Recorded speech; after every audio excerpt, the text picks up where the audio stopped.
আপনারা দেখছেন ইসলামিক প্রশ্নোত্তরমূলক অনুষ্ঠান জীবন জিজ্ঞাসা উইথ এনটিভি। সৌজন্যে ইউকে ইমিগ্রেশন কনসালটেন্টস ও MQ হাসান সলিসিটরস। আসমান সুন্দর, জমিন সুন্দর, সুন্দরী সুন্দরী পাল্লা, জানি না কত সুন্দর তুমি আল্লাহ। আসসালামু আলাইকুম রহমতুল্লাহি ওয়াবারাকাতুহু। প্রিয় ভাই বোনেরা, আমরা চলে যাব আমাদের কলারের কাছে। আমাদের চতুর্থ সেগমেন্টে আপনাদের সবাইকে স্বাগত জানাচ্ছি। সর্বশেষ সেগমেন্ট আমাদের চতুর্থ সেগমেন্ট। যাওয়ার আগে শুধু একটা রিমাইন্ডার, সেটা হচ্ছে আমাদের এপ্রিলে 5 বছর পূর্তি উপলক্ষে যে একটু সেলিব্রেশনের চিন্তা করছি, সেই চিন্তার একটি উদ্যোগ হচ্ছে আমাদের ফেসবুকে 100,000 লাইকের জন্য চেষ্টা করা। আল্লাহ যেন তৌফিক দেন। যারা এই মুহূর্তে আমাদের সামনে বসে প্রোগ্রাম দেখছেন এবং ইন্টারনেটের সাথে ফেসবুকের সাথে পরিচিত, তারা সবাই যদি আমাদের পেজটাকে লাইক দিতে পারেন, তাহলে আমরা জ্ঞান চর্চার ক্ষেত্রে আমরা একে অপরকে সহযোগিতা করতে পারবো ইনশাআল্লাহ। যদি স্ক্রিনে একটু দেখানো যায়, তাহলে আমার মনে হয় আমাদের ভাই বোনরা উপকৃত হবে। সেটা হচ্ছে facebook.com জীবন জিজ্ঞাসা UK। এই ভাবেই অ্যাপিয়ারেন্সটা আসবে আপনাদের সামনে। আলহামদুলিল্লাহ, আমাদের 8,077 জন ভাই বোন আমাদের এই পেজে অলরেডি সংশ্লিষ্ট হয়েছেন, লাইক দিয়েছেন। আর যত বেশি হবে, এখানে আমরা কি করি, এখানে আমরা চেষ্টা করি যে আমাদের আপনাদের প্রশ্নগুলো নেওয়ার জন্যে, দোয়াগুলো আপলোড করার জন্যে, প্লাস আমাদের ইউটিউবে আপলোড হলে সেটা দেখানোর জন্যে, প্লাস আরও চমৎকার কিছু ইসলামিক বিষয় আমরা এখানে শেয়ার করি। এখন যদি স্ক্রিনে দেখানো যায়, তাহলে আপনারা দেখবেন যে ওয়ার্ল্ডের এক নিঃশ্বাসে সবচেয়ে বেশি যে দীর্ঘ কোরআন তেলাওয়াতটা, সেটা আমরা এখানে শেয়ার করার চেষ্টা করেছি এবং আমরা এরকম ইন্টারেস্টিং বিষয়গুলো আমরা জানানোর চেষ্টা করেছি। এরপরে আরেক ভাইটাল কোনো বিষয় থাকলে, যেমন আমরা জানুয়ারির 29 তারিখ দেওয়ার চেষ্টা করেছিলাম যে rolling on divorce at the moment of anger, এই বিষয়টা আমরা বিস্তারিত দেওয়ার চেষ্টা করেছি। সুতরাং প্রিয় ভাই বোনেরা, এটা হচ্ছে একটা চমৎকার জ্ঞান আদান প্রদানের মাধ্যম। আপনারাও এখানে কমেন্টস দিতে পাচ্ছেন, আপনাদের প্রশ্নগুলো রাখতে পারছেন। সুতরাং চেষ্টা করি এই মাধ্যমটাকে আমাদের ভাই বোন সবার মাঝে ছড়িয়ে দিয়ে আমরা যেন সবাই মিলে একটা চমৎকার উপকার হাসিল করতে পারি, অর্জন করতে পারি। আমরা চলে যাব আমাদের কলারের কাছে, দেখব কে আছেন আমাদের সাথে। আসসালামু আলাইকুম রহমতুল্লাহ। আসসালামু আলাইকুম। আমি বেলজিয়াম থেকে কল করতেছি। জি, আপনি একটু লাউডলি বলেন প্লিজ। আচ্ছা, আমি মোহাম্মদ জাকির হোসেন ফ্রম বেলজিয়াম। ওকে জি, আমি জানতে চাইছিলাম, আমার বিয়ের প্রায় 4 বছর আমি জাকাত দিতে পারিনি। তারপর আমার চুরি হয়ে যায় 11 ভরি সোনা। এগুলি 4 বছর পর চুরি হয়ে যায়, তখন আমি জাকাত দিতে পারিনি। ওইটা আমরা কিভাবে এটা দিব, কিভাবে কি করতে চাইতেছি করব, ওইটা প্লিজ আমাদেরকে একটু বলবেন। আরেকটা প্রশ্ন যে জানতে ইচ্ছে করে, আমরা স্বামী স্ত্রীকে যেভাবে ভালোবাসি একজন একজনকে, কিন্তু আমরা মা বাবার যে দেখলাম, আমার মা কখনো আমার বাবাকে বলেননি ইচ্ছে করে যে এটা করো বা ওইটা করো। আর এখন যে আমরা দেখি যে স্বামী বিবির কথা শুনে বা বিবি স্বামীর কথা শুনে, আমরা কিভাবে, আমরা হযরত মুহাম্মদ সাল্লাল্লাহু আলাইহি ওয়াসাল্লাম উনি কিভাবে ওনার বিবিদেরকে পছন্দ করতেন, কিভাবে চলাফেরা তাদের, আমরা ওইভাবে ফলো করতে চাই। যদি শুনতাম হুজুরের মুখ থেকে, অনেকদিন চেষ্টার পর আজকে লাইনটা পেলাম, তাই আমি আপনাদেরকে ধন্যবাদ। জাযাকুমুল্লাহ। ইন্টারেস্টিং প্রশ্ন। জি শেখ। হ্যাঁ, বহু দূর থেকে আমাদের কাছে বেলজিয়াম থেকে জাকির ভাই তিনি জানতে যাচ্ছেন দুটো প্রশ্ন, দুটাই কিছুটা ভিন্ন রকম। প্রথম হলো জাকাত দিতে পারেননি 4 বছর, এবং জাকাত না দিতে দিতেই স্বর্ণগুলো চুরি হয়ে গেছে, এখন কি করা?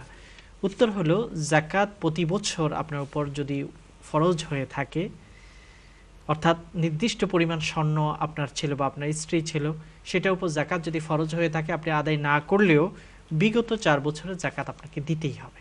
কারণ এটা আপনার উপর ফরজ হয়ে আছে। যেমন আপনি কেউ যদি আপনার কাছে লোন পায়, পরে আপনার ঘরে চুরি হয়ে গেছে অনেক কিছু, তারপরেও কিন্তু অন্যের লোনটা সেটা থেকেই গেল আপনার উপর, সেগুলো আপনাকে আদায় করতে হবে। তেমনিভাবে আপনি যে কয়েকটি বছরে যাকাত দিতে পারেননি, সেটা পরবর্তীতে ওই সম্পদটা হারিয়ে গেলেও আপনাকে যাকাত দিতে হবে। তো এই জন্য আপনি চেষ্টা করবেন যে জাকাতের আল্লাহ তাআলা মাত্র 2.5% রেখেছে, কোনো বড় পরিমাণ না। কাজেই আপনি চেষ্টা করবেন বিগত বছরগুলোর যাকাত একসাথে না পারলেও ধীরে ধীরে সেটাকে আদায় করে দিতে। দ্বিতীয় প্রশ্ন হচ্ছে যে স্বামী এবং স্ত্রী ভালোবাসাটার স্বরূপ কেমন, অর্থাৎ আল্লাহ নবীর সময় কেমন ছিল বা অন্য সময় কেমন ছিল। এটার উত্তর হলো ভালোবাসাটা হচ্ছে একটা শব্দ, যেটা সমসাময়িক যুগের প্রেক্ষাপটে এটা পরিবর্তিত হতে পারে। ভালোবাসার স্বরূপটা যেমন আমাদের দাদাদের সময়ের বিবাহ শাদী, ভালোবাসা ইত্যাদি বর্তমান সময়ে অনেক পরিবর্তন হয়ে গেছে। কাজে সময়ের কারণে অনেক কিছু পরিবর্তন হয়। যেমন আমাদের দাদাদের সময় ঘরকে যেভাবে সাজানো হতো অথবা ঘরের যে ফার্নিচার যেরকম ব্যবহার করা হতো, আজকে 50 বছর পরে হয়তো সেরকমভাবে সেরকম চেয়ারগুলো দিয়ে সাজানো হয় না, সেটা ব্যাকডেটেড হয়ে গেছে। সেই চেয়ারগুলো ঘরে রাখা হয় না, সে এখন নতুন ডিজাইন, নতুন স্টাইল এসেছে কাপড়ে চোপড়ে বা অন্য কিছুতেও। যেমন আগের সময়ে ফোন ছিল না ঘরে ঘরে, এখন সকলের হাতে হাতে ফোন, মোবাইল। শুধু মোবাইলে নয়, এই মোবাইলের ভিতরে ক্যালেন্ডার সেখানে আছে, ঘড়ি সেখানে আছে, সেখানে কম্পিউটার টাইপিং আছে, সব কিছুই হাতের মুঠোর ভিতরে। কাজেই সময়ের পরিবর্তনের কারণে অবস্থা এবং প্রেক্ষাপট পরিবর্তন হবেই। আর এই পরিবর্তিত প্রেক্ষাপটকেই আরবিতে বলা হয় উরফ, কনটেক্সট। তো কাজেই ওই কনটেক্সট আমাদের বিবেচনা করতে হবে। আপনি যেটা বিশেষ করে পয়েন্ট আউট করার চেষ্টা করেছেন যে অনেক সময় স্বামীরা তার স্ত্রীর কথা মতো চলে, অথবা স্ত্রীর স্বামীকে এটা করো ওটা করো এরকম অর্ডার করে, যেটা আমাদের মা বাবারা করতেন না। এটা কতটুকু ঠিক? এটার উত্তর হলো এই যে আসলে স্বামী কিংবা স্ত্রী সেটা তাদের পারস্পরিক একটা মর্যাদাবোধের সম্পর্ক থাকতে হবে। স্বামী তার স্ত্রীকে তার ঘরের চাকর যেমন মনে করবেন না, কাজের মেয়ে মনে করবেন না, তেমনিভাবে স্ত্রীও তার স্বামীকে মনে করবেন না যে কাজের ছেলে, তাকে শুধু ফরমাস দেবেন, এটা নিয়ে আসো ওটা নিয়ে আসো, এটা এরকম নয়। বরং এটা হচ্ছে পারস্পরিক একটি ভালোবাসা বিনিময়, পারস্পরিক একটা বোঝাপড়ার উপর এটা নির্ভর করে। তবে যথাসম্ভব শ্রদ্ধাবোধটুকু থাকতে হবে। ভালোবাসা এটা শ্রদ্ধার মাধ্যমে বড় হয়। ভালোবাসাকে যদি আপনি শ্রদ্ধা ছাড়াই শুধু দেখতে চেষ্টা করেন, তাহলে সেই ভালোবাসাটা অনেক সময় ভুল বুঝাবুঝির ঘূর্ণাবর্তে আবদ্ধ হয়ে যেতে পারে। যেমন আমরা কোনো একটা গাছের চারা লাগালে সেটাকে রক্ষা করার জন্য যেমন আমরা চতুর্দিকে বেড়া দিতে হয়, তেমনিভাবে আমাদের ভালোবাসাটাকে চর্চা করতে হলে পারস্পরিক শ্রদ্ধার একটা বেড়াও থাকতে হবে, শ্রদ্ধাবোধ থাকতে হবে। এই জন্য শ্রদ্ধাবোধের মাধ্যমে যে কোনো ভালোবাসাটাই বৈধ, তবে সেটার মাধ্যমে কারো অপমান বা কাউকে ছোট করে দেখা এটা যেন না হয়। আল্লাহ নবী তার স্ত্রীদেরকে কিন্তু অবজ্ঞা করেননি, শ্রদ্ধাও করেছেন, ভালোবেসেছেন। হযরত খাদিজাতুল কুবরাকে মারা যাওয়ার পরেও তিনি তাকে স্মরণ করতেন, তার কথা এত বেশি আলোচনা করতেন। কখনো কখনো হযরত আয়েশা রাদিয়াল্লাহু তাআলা আনহা বলেন আমি জেলাস হয়ে উঠতাম তার ব্যাপারে। এবং একদিন হযরত আয়েশা রাদিয়াল্লাহু তাআলা আনহা বলেন এই বুড়িকে আপনি আর কতকাল স্মরণ করবেন, এরকম বলে ফেলছেন। তার অর্থ হলো আল্লাহ নবীর ভালোবাসাটা কত গভীর ছিল হযরত খাদিজার প্রতি। শুধু তার প্রতি নয়, তিনি ভালো কোনো খাবার ঘরে রান্না হলে হযরত খাদিজার যারা প্রিয়জন ছিল তাদের কাছে তিনি সেই খাবার প্রেরণ করতে বলতেন। এরকম ভালোবাসা প্রমাণ দিয়েছেন। আবার ভালোবাসাটা শুধু শ্রদ্ধা নয়, যে উপর নিচের সম্পর্ক নয়, বরং সেখানে সম প্লেইং লেভেলও থাকবে। যেমন আমরা দেখি হযরত আয়েশা রাদিয়াল্লাহু তাআলা আনহা বয়সে ছোট ছিলেন, কিন্তু আল্লাহ নবী তার সাথে খেলাধুলা করেছেন, যেটার কথা হাদিসে আছে। এমনকি তাকে বিনোদন দেওয়ার জন্য চেষ্টা করেছেন। তো এই কারণে সব কিছুকে বিবেচনা রেখে স্বামী স্ত্রী নির্ধারণ করবেন তাদের ভালোবাসাটা কেমন হবে। আর এই ব্যাপারে আল্লাহ নবীর আদর্শ কি সেটা জানার চেষ্টা করতে হবে। আমাদের এই ব্যাপারে একটা আলোচনার ডিভিডি আছে, যে ডিভিডিটার শিরোনাম হলো, যেটা আমরা আলোচনা করেছি ফ্যামিলি বিষয়গুলোতে, স্বামীর প্রতি স্ত্রী, স্ত্রীর প্রতি স্বামী, সন্তানদের প্রতি এই বিষয়গুলো কিভাবে হবে সেটার উপর একটা সিডি আছে, আলোচনা সিডি, সেটা আমরা সংগ্রহ করতে পারি। প্রশান্তি নিড ওই সিডিটার নাম, যেখানে আমরা একটা আমাদের পরিবার এবং সংসারকে কীভাবে প্রশান্তময় করা যায়, শান্তিপূর্ণ করা যায় সেই ব্যাপারে আমরা আলোচনা করেছি।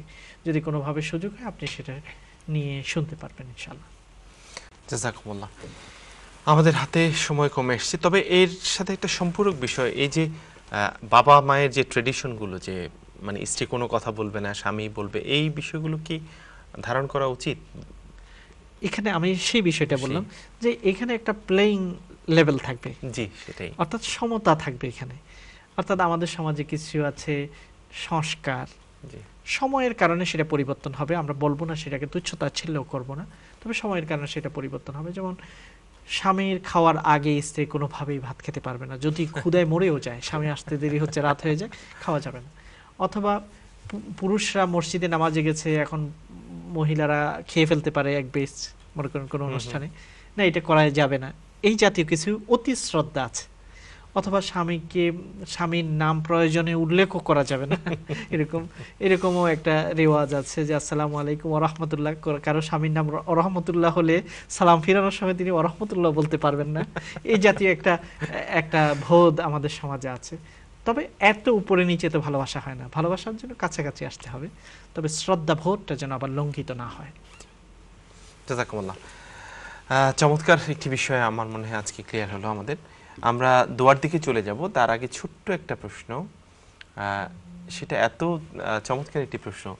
বোন জিজ্ঞেস করছে ভাইয়ের পক্ষ থেকে, ভাই 17 বছর, তারা যাচ্ছেন উমরাতে, সুবহানাল্লাহ, এবং ভাইয়ের মাথা কি পুরোটাই বেল করতে হবে, না তাকে চুল ছোট করলেও চলবে? বোন খুবই অস্থির হয়ে পড়েছে, আমার ভাইয়ের চুল সবগুলোকে ফেলে দিতে হবে উমরার পরে, না কিছুটা ফেললে হবে? না, এখানে দুটো পদ্ধতি আছে। একটা হলো মুহাল্লিকিনা রুউসাকুম ওয়া মুকাসসিরিনা লা তাখাফুন। আল্লাহ তাআলা কোরআনে কারীমের মধ্যেই সরাসরি বলেছেন যে তোমরা সব মাথাটাকে, পুরুষের মাথাকে তোমরা পুরোপুরি শেভ করে নিতে পারো, অথবা চুলগুলোকে ছোট করতে পারো, দুটো অপশন। তবে হজের সময় আল্লাহ নবী শেভ করেছেন, এবং যারা শেভ করেছেন রাহিমাল্লাহুল মুহাল্লিকিন, বলেছেন হে আল্লাহ, যারা মাথাকে শেভ করে ফেলেছে পরিপূর্ণ গুনাহ থেকে পবিত্র হয়ে যাওয়ার মতো, নতুন করে যেমন চুল গজাবে, এটা একটা সিম্বলিক, যে নতুন করে যেমন আমাদের চুল উঠবে তেমনভাবে নতুন করে যেন সে জীবন শুরু করে, এটা অনেকটা সিম্বলিক অর্থে। তখন সাহাবায়ে কেরাম বলল আউল মুকাসসিরিন, হে আল্লাহ আপনি দোয়া করলেন যারা শেভ করেছে, যারা চুল ছোট করেছে তাদের জন্য করবেন না? আল্লাহ নবী আবার বললেন রাহিমাল্লাহুল মুহাল্লিকিন, হে আল্লাহ যারা চুল শেভ করেছে তাদের উপর তুমি রহম করো। আবার মানুষ প্রশ্ন করলো ওয়াল মুকাসসিরিন, যারা চুল ছোট করেছে তাদের জন্য দোয়া হবে না? আল্লাহ নবী তৃতীয়বারও বললেন রাহিমাল্লাহুল মুহাল্লিকিন, যারা চুলকে শেভ করে ফেলেছে তাদের উপর আল্লাহ রহম করো। চতুর্থবার আল্লাহ নবী বলেছেন ওয়া রাহিমাল্লাহুল মুকাসসিরিন, এমনকি যারা চুলকে ছোট করে নিয়েছে তাদের উপর রহম করো। কাজেই সবচেয়ে উত্তম হলো পুরুষদের জন্য হজ কিংবা উমরার পরে চুলকে শেভ করে ফেলা, এবং নতুন করে সিম্বলিক অর্থে নতুন করে জীবনকে শুরু করা। হজের পরে আমার জীবনটা যেন নতুন একটা রূপ পায়, সুন্দর রূপ, ভালো রূপ, উমরার পরে যেন নতুন রূপ পায়, সেটার দিকে নির্দেশনা হলো চুলকে শেভ করা, এটা সিম্বলিক অর্থ। মাশাআল্লাহ। আমরা চলে যাব আমাদের দোয়ার দিকে, আমাদের সময় কমে এসেছে। আপনি যদি আজকে দোয়াটি হলো যে আমরা আল্লাহর কাছে গুনাহ মাপ চাইতে পারি বিভিন্ন শব্দে। একবার হযরত আলী রাদিয়াল্লাহু তাআলা আনহু, তার সাথে একজন তার বন্ধু ছিলেন আলী ইবনে রাবিয়া, তিনি দেখলেন হযরত আলী কোনো একটি যানবাহনে উঠবেন, তার আগে তিনি বললেন সুবহানাল্লাহ, তারপরে যানবাহনে উঠে তিনি বললেন আলহামদুলিল্লাহ, তারপরে তিনি যানবাহনের যে দোয়াটি আছে কোরআনে সূরা যুখরুফের আয়াত সুবহানাল্লাযী আসরা সুবহানাল্লাযী সাখখারা লানা হাযা ওয়া মা কুন্না লাহু মুকরিনিন ওয়া ইন্না ইলা রাব্বিনা লামুনকালিবুন, গাড়িতে উঠলে এই দোয়াটা পড়াটা সুন্নাহ। এই দোয়াটি পড়লেন এবং সুবহানাল্লাহ আবার 3 বার পড়লেন, আলহামদুলিল্লাহ পড়লেন, তারপরে তিনি হাসলেন এবং বললেন রব্বি ইন্নী যালামতু নাফসি ফাগফিরলি ফাইন্নাহু লা ইয়াগফিরুয যুনুবা ইল্লা আনত। এই দোয়াটি পড়লেন। দোয়াটি পড়ে হযরত আলী হাসলেন। দোয়াটির অর্থ কি আমি একটু পরে বলছি। তখন তার সাথে যিনি ছিলেন তিনি জিজ্ঞাসা করলেন, হে আমিরুল মুমিনিন, আপনি হাসলেন কেন? তখন হযরত আলী রাদিয়াল্লাহু তাআলা উত্তর দিলেন যে তুমি আজকে আমাকে যেই প্রক্রিয়ায় দেখলে, আমিও ঠিক আল্লাহ নবীকে এইভাবে দেখেছি। যানবাহনে তিনি উঠলেন, সুবহানাল্লাহ পড়লেন, দোয়া পড়লেন, আর বললেন রব্বি ইন্নী যালামতু নাফসি ইন্নাহু লা ইয়াগফিরুয যুনুবা ইল্লা আনত, এবং তারপরে তিনি হাসে বললেন যে বান্দা গুনাহ করে, আবার আল্লাহর কাছে সে গুনাহ মাপ চায়, সে জানে যে আল্লাহ ছাড়া গুনাহ মাফ করতে পারে না। এটা দেখে আল্লাহ এত খুশি হন যে আল্লাহ তার গুনাহকে ক্ষমা করে দেন। সুবহানাল্লাহ। তো কাজেই আমরা গুনাহ করি, আবার এটাও জানি যে গুনাহ মাফ করার ক্ষমতা কারো নেই আল্লাহ ছাড়া, তখন তারই কাছে আমরা হাত পাতি গুনাহ মাফ চেয়ে নিই, তখন আল্লাহ খুবই খুশি হন। আর এই দোয়াটিতে সেটাই বলা হয়েছে, রব্বি ইন্নী যালামতু নাফসি, হে আল্লাহ আমি নিজের উপর অত্যাচার করেছি, পাপ করে ফেলেছি, ফাগফিরলি আমাকে গুনাহ মাফ করে দাও, ফাইন্নাহু লা ইয়াগফিরুয যুনুবা ইল্লা আনতা, কারণ তুমি ছাড়া কেউ গুনাহ ক্ষমা করতে পারে না। কাজে আমরা যখন কোনো গুনাহ হয়ে যায়, পাপ হয়ে যায়, আমরা তাড়াতাড়ি চেষ্টা করব এই দোয়াটি পড়ে আল্লাহর কাছে ক্ষমা চেতে, রব্বি ইন্নী যালামতু নাফসি ফাগফিরলি ইন্নাহু লা ইয়াগফিরুয যুনুবা ইল্লা আনতা। হে আল্লাহ, আজকে যত দর্শক ভাই এবং বোনেরা আমাদের সাথে জীবন জিজ্ঞাসাতে অংশগ্রহণ করলেন, প্রশ্ন করলেন অথবা এই প্রোগ্রামকে দেখলেন, আল্লাহ তাআলা সবাইয়ের গুনাহকে যেন ক্ষমা করে, কারণ আল্লাহ ছাড়া আমাদের ক্ষমা করার কেউ নেই। আল্লাহ আমাদের এই দোয়াকে যেন কবুল করে নেন। আমিন সুম্মা আমিন। প্রিয় ভাই বোনেরা, আমরা আমাদের আজকের জীবন জিজ্ঞাসা এখানে শেষ করছি। আগামী জীবন জিজ্ঞাসায় দেখা হওয়ার আল্লাহর কাছে তৌফিক কামনা করে বিদায় নিচ্ছি। আসসালামু আলাইকুম ওয়া রাহমাতুল্লাহি ওয়া বারাকাতুহু। দুনিয়া সুন্দর, মানুষ সুন্দর, আসমান সুন্দর, জমিন সুন্দর, সুন্দরী সুন্দরী পাল্লা, জানি না কত সুন্দর তুমি